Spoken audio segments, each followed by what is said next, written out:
অন্ধ ব্যক্তির ইমামতি। অন্ধ ব্যক্তি কি জুম্মা নামাজে ইমামতি করতে পারে বা যে কোনো নামাজে ইমামতি করতে পারে? ইমাম আবু হানিফার রহমাতুল্লাহ নিকট অন্ধ ব্যক্তির ওপর জুম্মা নামাজ ফরজ নয়, সাহেবায়নের নিকট ফরজ।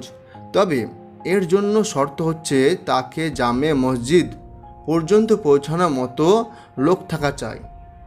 অন্ধ ব্যক্তি যেহেতু অধিকাংশ সময়ে অপবিত্রতার ব্যাপারে খেয়াল রাখতে পারে না এবং নাপাকিজি থেকে বাঁচতেও পারে না, এর জন্য প্রতিটি নামাজে তার ইমামতি কিন্তু মাকরু।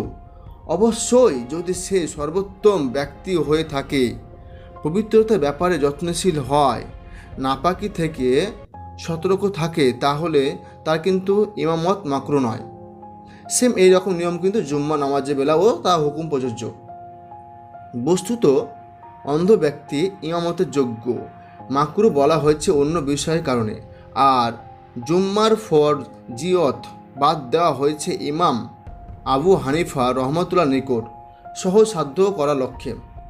সুতরাং উপরোক্ত যে কারণ আছে, যে উপরে যে কারণগুলো বললাম, সে বিদ্যমান না থাকা অবস্থায় তার ইমামতি মাকরু নয়, জায়েজ। যদি উপরোক্ত উপরে যে কারণগুলো বললাম, সে কারণগুলো যদি বিদ্যমান থাকে তবে মাকরু।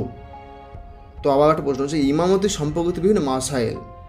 অনেক মাসাইল হয় ইমামতি সম্পর্কে। তার মধ্যে একটা মাসাইল হচ্ছে কিনা ইমামের জন্য ফজরের নামাজ 2 রাকাতে, মাগরিবে ও ইশার প্রথমে 2 রাকাতে চাই কাজা হোক বা আদা। এমনইভাবে জুম্মা, 2 ঈদ, তারাবি ও রামাজানে মাসের ভিতরের নামাজে উচ্চস্বরে কেরাত পড়া ওয়াজিব। ইমামের জন্য নামাজে মাসনুন পরিমাণের চেয়ে দীর্ঘ সূরা পড়া বা রুকু সেজদা ইত্যাদিতে অনেকক্ষণ দেরি করা মাকরুহে তাহরিমি। বরং ইমামের কর্তব্য হচ্ছে আপন মুক্তাদিগণের প্রয়োজন, মানে যে মুক্তাদি মানে যারা নামাজ পড়ে তাদের প্রয়োজন ও দুর্বলতা, অসুস্থতার প্রতি খেয়াল রাখা। নামাজে সবচেয়ে বেশি প্রয়োজন ও হাজত সম্পন্ন ব্যক্তির দিকে লক্ষ্য রেখে কেরাত ইত্যাদি পড়া চাই। বরং বেশি প্রয়োজনের সময় সুন্নাতে পরিমাণের চেয়েও কম পড়া উত্তম, যাতে মানুষের অসুবিধা না হয়, নামাজিদের সংখ্যা হ্রাস না পায়। নামাজের মধ্যে নিজের ইমাম ব্যতীত কাউকে লোকমা দেওয়া অর্থাৎ কোরআন শরীফ ভুল পড়ার কারণে বলে দেওয়া নামাজ ভঙ্গকারী বিষয়, এতে নামাজ নষ্ট হয়ে যাবে। সহিহ শুদ্ধ মতটি হচ্ছে মুক্তাদি যদি আপন ইমাম লোকমা দেয় তাহলে নামাজ নষ্ট হবে না, যদিও এক্ষেত্রে ইমামে পরিমাণ মতো কেরাত পড়ে থাকুক বা না পড়ে থাকুক, পরিমাণ যত কেরাত পড়ার ইচ্ছা অর্থাৎ হচ্ছে সুন্নাত পরিমাণ কেরাত। অবশ্য এক্ষেত্রে ইমামের কর্তব্য হচ্ছে রুকু করবে, মুক্তাদিদের লোকমা দিতে বাধ্য করতে হবে না।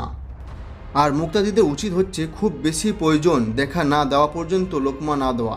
বেশি প্রয়োজন বলে একথা বোঝানো হয়েছে যে যেমন হয়তো ইমাম ভুল পড়ে সম্মুখে অগ্রসর হতে চায় বা রুকু করে না বা চুপ করে দাঁড়িয়ে যায়, অবশ্যই এ ধরনের কঠিন প্রয়োজন ব্যতীত লোকমা দিলে নামাজ নষ্ট হয়ে যাবে।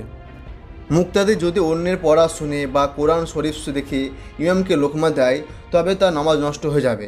এক্ষেত্রে যদি ইমাম লোকমা গ্রহণ করে তবে তারও নামাজ নষ্ট হয়ে যাবে। ইমাম যদি এমন কোনো ব্যক্তিকে খলিফা অর্থাৎ ইসলামভিত্তিক করে যার মধ্যে খলিফার হওয়ার যোগ্যতা নেই, যেমন পাগল, নাবালক, শিশু বা কোনো মহিলাকে খলিফা বানিয়ে দিল, এতে সকলে নামাজ নষ্ট হবে। ইমামের জন্য মিহরাবে দাঁড়ানো মাকরু তানজিহি। অবশ্যই যদি মেহরাবের বাইরে দাঁড়ায় আর সেজদা মেহরাবের করে তাহলে মাকরু হবে না। শুধু ইমামের জন্য নিষ্প্রয়োজনের কোনো উচ্চ স্থানে দাঁড়ানো যার উচ্চতা 1 হাত বা তার অধিক মাকরুহে তানজিহি। অবশ্যই যদি ইমামের সঙ্গে কয়েকজন মুক্তাদিও থাকে তাহলে মাকরুহ নয়।